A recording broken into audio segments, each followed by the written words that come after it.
In my last speech, I spoke about some concepts, religious concepts, Shivji's concept of ahimsa. And I also said how all religions in our country propose the idea of non-violence and can be encapsulated in the phrase, Daro mat, darao mat. Speaker, as I said in my speech, there is an atmosphere of fear. Dar ka mahol hai Hindustan mein. And that fear has pervaded every aspect of our country. My friends are smiling, but they are also scared.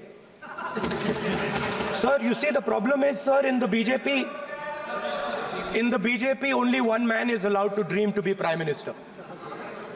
If the defense minister decides he wants to be Prime Minister, there's a big problem. There is fear. So this fear has been spread throughout the country, and the question I was asking myself was, why is this fear spreading so deeply? Why is it that my friends in the BJP are terrified, the ministers are terrified, the farmers of India are terrified, workers, youngsters? एक जवाब मैं propose करता हूं आज। हजारों साल पहले हरियाणा में कुरुक्षेत्र में एक युवा को, अभिमन्यु को 6 लोगों ने चक्रव्यूह में मारा था। चक्रव्यूह का एक दूसरा नाम होता है पद्मव्यूह, मतलब लोटस फॉर्मेशन। तो जो चक्रव्यूह होता है स्पीकर सर, वो लोटस के शेप में होता है, कमल के फूल के शेप में होता है। 21वीं सदी में सर एक नया चक्रव्यूह तैयार हुआ है स्पीकर सर, वो भी लोटस की शेप में है सर, और उसका चिन्ह प्रधानमंत्री जी अपनी छाती पर लगा के चलते हैं। चक्रव्यूह में हजारों लोग होते हैं सर, मगर उसके बिल्कुल सेंटर में 6 लोग कंट्रोल करते हैं। तो जैसे उस टाइम 6 लोग कंट्रोल करते थे, वैसे आज भी 6 लोग कंट्रोल कर रहे हैं।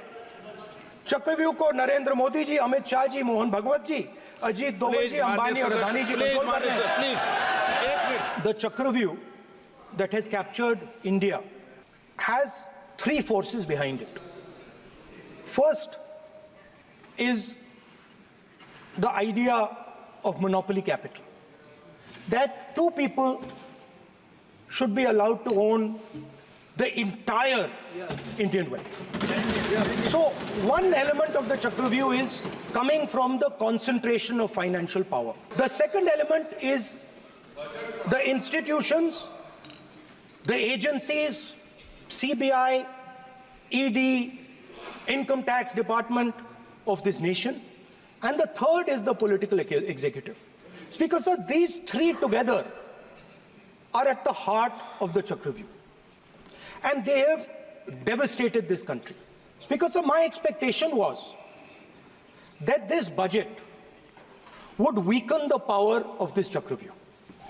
That this budget would help the farmers of this country, would help the youth of this country, would help the laborers, the small businesses of this country. But what I have seen is that this budget, the sole aim of this budget, iski jo niyat hai, it is to strengthen the framework of big business, monopoly business, the framework of a political monopoly that destroys the democratic structure, and finally the framework of what one can call the deep state or the agencies. And the result of this has been, पहला काम इस चक्रव्यूह ने क्या किया? जो हिंदुस्तान को रोजगार देते हैं, स्मॉल एंड मीडियम बिजनेसेस हैं, जो करोड़ों युवाओं को रोजगार देते थे, उन पर इस चक्रव्यूह ने आक्रमण किया। कैसे किया? नोटबंदी, जीएसटी और टैक्स टेररिज्म। आप लोग आतंकवाद की बात करते हो, पूरे देश में अगर कोई भी व्यक्ति छोटा बिजनेस चलाता है तो रात को उसको फोन कॉल आता है इनकम टैक्स डिपार्टमेंट से, जीएसटी से, और टैक्स टेररिज्म का वो शिकार बनता है। इस टैक्स टेररिज्म को रोकने के लिए बजट में आपने कुछ नहीं किया है। तो टैक्स टेररिज्म के कारण, और ये जो आपकी नीतियां हैं, जो आपने कोविड के समय बड़े बिजनेसेस की मदद की और जो स्मॉल एंड मीडियम बिजनेसेस थे उनको खत्म किया, उसके कारण आज हिंदुस्तान के युवाओं को रोजगार नहीं मिल सकता है। एक युवा को रोजगार नहीं मिल सकता है। बजट में आपने इंटर्नशिप प्रोग्राम की बात करी, और ये शायद एक मजाक है, क्योंकि आपने कहा कि ये इंटर्नशिप प्रोग्राम सिर्फ हिंदुस्तान की 500 सबसे बड़ी कंपनियों में होगा, और 99% जो हमारे युवा हैं उनको इस इंटर्नशिप प्रोग्राम से कुछ लेना देना नहीं, कोई फायदा नहीं होने वाला है। तो आपने पहले टांग तोड़ दी और उसके ऊपर आप बैंडेड लगाने की कोशिश कर रहे हैं। मेन मुद्दा आज युवाओं का एग्जाम पेपर लीक है। जहां भी हम जाते हैं आपने बेरोजगारी का चक्रव्यूह बना दिया इनके लिए, और जहां भी हम जाते हैं वो कहते हैं देखिए बेरोजगारी है मगर पेपर लीक भी होता है। तो आपने एक साइड पेपर लीक चक्रव्यूह, दूसरी साइड बेरोजगारी चक्रव्यूह। पेपर लीक मैं आपको बताता हूं 10 साल में 70 बार हुआ है। अगर आप जानना चाहते हैं, 10 साल में 70 बार हुआ है। पेपर लीक के बारे में फाइनेंस मिनिस्टर ने बजट में एक शब्द नहीं कहा है। युवाओं के लिए पेपर लीक सबसे जरूरी मुद्दा है, उन्होंने एक शब्द नहीं कहा है पेपर लीक के बारे में। और उल्टा जो एजुकेशन बजट में पैसा देना चाहिए था वो आपने 20 साल में सबसे कम पैसा दिया है। 2.5% of budget is gone to education. दूसरी तरफ पहली बार सेना के जवानों को आपने अग्निवीर के चक्रव्यूह में फंसाया। इस बजट में अग्निवीरों के पेंशन के लिए 1 रुपया नहीं है। आप अपने आप को देशभक्त कहते हो, मगर जब अग्निवीरों की मदद करने की बात आती है, जवानों को पैसा देने की बात आती है, तो बजट में आपको 1 रुपया नहीं दिखाई देता। उनकी पेंशन के लिए 1 रुपया आपने नहीं दिया। उनको आपने अग्निवीर के चक्रव्यूह में फंसाया। उसके बाद सर जो अन्नदाता हैं वो चक्रव्यूह से निकलने के लिए, आपके चक्रव्यूह से निकलने के लिए जो आपने बनाया 3 काले कानून, जमीन अधिग्रहण बिल को आपने कमजोर किया, उनको आप सही दाम नहीं देते हो।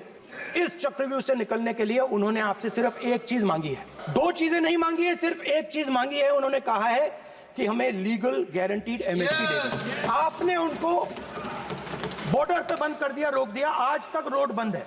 आप उनसे बात करने को तैयार नहीं है। वो यहां आए, मुझसे मिलने आए, आप उनको अंदर नहीं आने दे रहे थे। मैं आपको फैक्ट बताता हूं, फिर आप मुझे करेक्ट कर दीजिए। स्पीकर सर हुआ क्या, वहां पे सर मुझसे मिलने एक फार्मर का डेलीगेशन आया। मुझे बताया गया कि फार्मर के डेलीगेशन को अंदर नहीं आने देंगे। फैक्ट यह है कि जब मैं मीडिया के साथ वहां गया तब दरवाजे पार्लियामेंट के, संसद के उनके लिए खुले, उससे पहले वो बंद थे। और ये आप उनसे भी पूछ लीजिए सर। हमारा एक्सपेक्टेशन था कि जो अन्नदाता है, जो सरकार से सिर्फ एक चीज मांग रहा है, लीगल गारंटीड एमएसपी, ये इतना बड़ा काम नहीं है।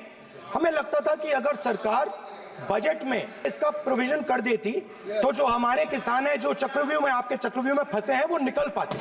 ये हमारी थिंकिंग थी, मगर आपने नहीं किया। तो मैं यहां इंडिया गठबंधन के तरफ से गारंटी देता हूं कि हम ये काम करके दिखा देंगे। मैं हिंदुस्तान के सब किसानों से कहना चाहता हूं, गारंटीड लीगल एमएसपी हम इस सदन में पास करके आपको देंगे।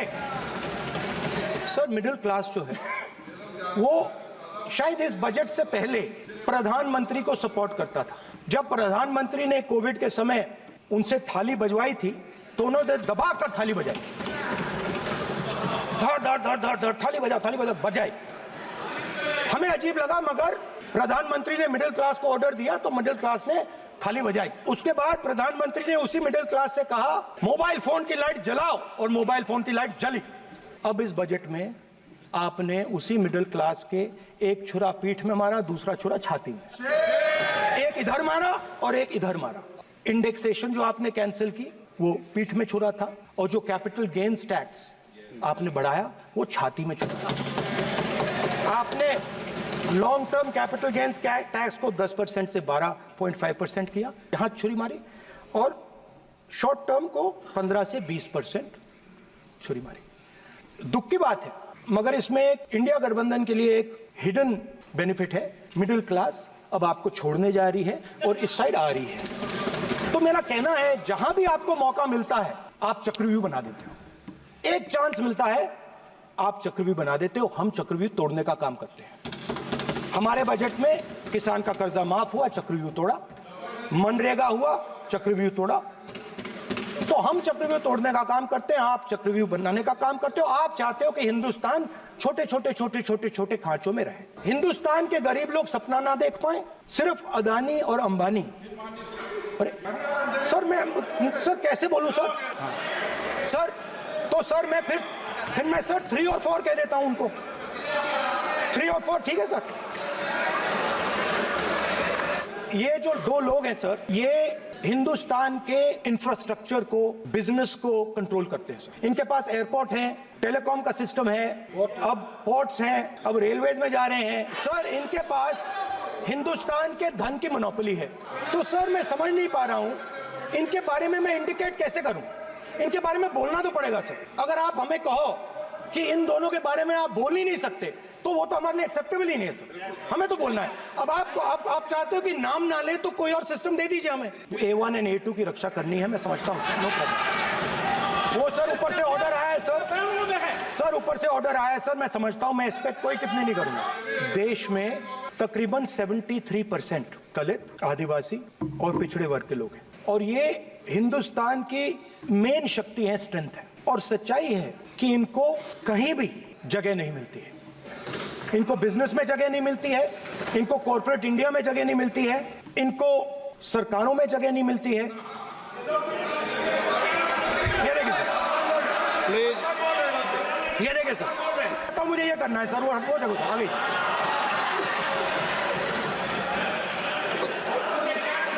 क्या डर रहे हैं सर फोटो से? शिव जी के फोटो से डरते हैं सर, इस फोटो से डरते हैं। अभी पोस्टर नहीं आने दूंगा, गलत तरीका है, नहीं आने देंगे, पोस्टर नहीं लेना देंगे सदन में। सर ये जो बजट का जो हलवा है सर, ये बट रहा है। और इस फोटो में सर मुझे एक ओबीसी अफसर नहीं दिख रहा, एक आदिवासी अफसर नहीं दिख रहा, एक दलित अफसर नहीं दिख रहा मुझे। ये हो क्या रहा है सर? सर देश का हलवा बट रहा है सर, और इसमें 73% का एक है ही नहीं सर। ये आप लोग हलवा खा रहे हो और बाकी देश को हलवा मिल ही नहीं रहा है। 20 अफसरों ने हिंदुस्तान का बजट तैयार किया है, मतलब हिंदुस्तान का जो हलवा है 20 लोगों ने बांटने का काम किया है। अब स्पीकर सर, उन 20 लोगों में से 90% लोगों में से 90% लोगों में से सिर्फ 2 हैं, एक माइनॉरिटी और एक ओबीसी। और इस फोटो में एक भी नहीं है, मतलब फोटो में आपने पीछे कर दिया। फोटो में तो आने नहीं दिया आपने, कोई नहीं आ सकता। और मैं चाहता था कि बजट में जाति जनगणना की बात उठे, जो पूरा देश चाहता है। 90% हिंदुस्तान जाति, 95% जाति जनगणना चाहता है। कौन चाहते हैं? दलित चाहते हैं, आदिवासी चाहते हैं, पिछड़ा वर्ग चाहता है, गरीब जनरल कास्ट के लोग चाहते हैं, माइनॉरिटी चाहते हैं, सब चाहते हैं, क्योंकि सब लोगों को यह पता लगाना है कि हमारी भागीदारी कितनी है, हमारी हिस्सेदारी कितनी है। मगर सर मैं देख रहा हूं सर, सरकार हलवा बांटती जाती है, और बांटता कौन है? वही 2-3% लोग, और बंटता किसको है? वही 2-3% लोग। और बाकी हिंदुस्तान, 90% हिंदुस्तान देख। फाइनेंस मिनिस्टर मुस्कुरा रही हैं, कमाल की बात है। ये हंसने की चीज नहीं है मैडम, ये हंसने की बात नहीं है, ये जाति जनगणना है, ये जाति जनगणना है। इससे देश बदल जाएगा। जो पद्मव्यूह वाले हैं उसको, चक्रव्यूह को पद्मव्यूह भी कहा जाता है सर। जो पद्मव्यूह वाले हैं इनको गलतफहमी है, ये सोचते हैं कि देश के युवा, देश के पिछड़े लोग अभिमन्यु हैं। देश के पिछड़े लोग अभिमन्यु नहीं है, अर्जुन है। और वो जो आपका चक्रव्यूह है उसको फोड़ के फेंक देंगे, फेंकने वाले हैं। पहला कदम इंडिया गठबंधन ने ले लिया, आपके प्रधानमंत्री की कॉन्फिडेंस को हमने उड़ा दिया। मतलब आपके प्रधानमंत्री भाषण में आ ही नहीं पा रहे, और मैं आपको एडवांस में बता देता हूं, मेरे भाषण में कभी नहीं आएंगे। तो जो पद्मव्यूह वाले लोग हैं सर, जो कमल फॉर्मेशन वाले लोग हैं, उनको हिंदुस्तान का नेचर नहीं समझ आया। हिंसा, नफरत हिंदुस्तान का नेचर नहीं है, चक्रव्यूह हिंदुस्तान का नेचर नहीं है। हिंदुस्तान का नेचर अलग है। हिंदुस्तान के नेचर के बारे में अब मैं आपको बनाना चाहता हूं। हर धर्म में चक्रव्यूह के खिलाफ फॉर्मेशन होता है, हर धर्म में। माननीय सदस्य, आप जानते हो हिंदू धर्म में चक्रव्यूह का ऑपोजिट क्या होता है, जानते हो आप चेयर को एड्रेस। मैं बताता हूं सर। शिव की बारात होती है सर, शिव की बारात में कोई भी आ सकता है, किसी भी धर्म का कोई भी व्यक्ति आ सकता है, बारात में आ सकता है, नाच सकता है, गा सकता है, अपना सपना देख सकता है। गुरु नानक जी, सिखों की बात करी जाए तो सेवा करने से किसी को नहीं रोका जा सकता है, लंगर से किसी को बाहर नहीं फेंका जा सकता है। सर इस्लाम में कोई भी मस्जिद में आ सकता है, चर्च में कोई भी घुस सकता है, संघा में कोई भी आ सकता है सर, मगर इनके चक्रव्यूह में सिर्फ 6 लोग हैं सर। तो ये लड़ाई शिव की बारात और चक्रव्यूह के बीच में है। हम चक्रव्यूह तोड़ने का काम करते हैं, मनरेगा, हरी क्रांति, आजादी, कॉन्स्टिट्यूशन, ये चक्रव्यूह को तोड़ने के काम है। इससे देश में खुशी आती है, डर मिटता है, कॉन्फिडेंस आती है। आप पद्मव्यूह चक्रव्यूह बनाने का काम करते हो। चक्रव्यूह शिव की बारात को हरा ही नहीं सकता है। आप अपने इतिहास को देखिए, आप अपने आप को हिंदू कहते हो, आप हिंदू कहते हो, आप हिंदू धर्म को समझते नहीं हो, आप चक्रव्यूह बनाने वाले लोग हो। तो अंत में मैं ये कहना चाहता हूं, कुछ महीने पहले सर, मैं जो आपने चक्रव्यूह, स्पीकर सर, जो चक्रव्यूह बनाए गए हैं, नहीं, कोई अपमान नहीं किया, मैंने कोई अपमान नहीं किया, मैं कर नहीं सकता कभी, जिंदगी भर मरने तक मैं अपमान नहीं कर सकता। क्या बात कर रहे हो आप, क्या बात कर रहे हो सर? तो आपने ये छोटे छोटे चक्रव्यूह बना रखे हैं, मैं इनको समझने की कोशिश करता हूं अपने छोटे से तरीके से। कुछ महीने पहले मैं 6-7 घंटे बढ़इयों के साथ काम किया। वहां विश्वकर्मा जी थे, उनसे मैंने एक सवाल पूछा। मैंने उनसे कहा कि आपको किस चीज से दुख होता है, किस चीज से आपको दर्द होता है? उन्होंने मुझे कहा राहुल, तो उन्होंने कहा राहुल, मैं ये टेबल बना रहा हूं, मगर राहुल जी कहा, राहुल जी अब कहा वो मुझे अच्छा नहीं लगा, वो मुझे अच्छा नहीं लगा, मगर कहा सच्चाई है।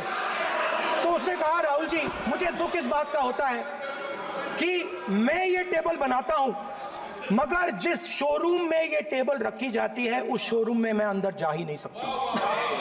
कुछ ही दिन पहले सुल्तानपुर के रास्ते पे मैं एक भाई के साथ, मोची भाई के साथ बैठा, उससे मैंने ये सवाल पूछा, आपको दुख किस बात का होता है? कहता है राहुल जी, मेरा सम्मान सिर्फ मेरे पिता ने किया था और किसी ने नहीं किया। तो मेरा कहना है सर, ये जो आपने चक्रव्यूह बनाया है, इस चक्रव्यूह से करोड़ों लोगों को नुकसान हो रहा है, दर्द पहुंच रहा है, और हम इस चक्रव्यूह को तोड़ने जा रहे हैं। और तोड़ने का सबसे बड़ा तरीका, जिससे आप लोग डरते हो, कांपते हो, वो है जाति जनगणना। और जैसे मैंने कहा था कि इंडिया गठबंधन गारंटीड लीगल एमएसपी इस सदन में पास करेगी, वैसे ही मैं कह रहा हूं, आपको अच्छा लगे ना लगे, जाति जनगणना इस हाउस में, इस सदन में पास करके हम आपको दिखाएंगे।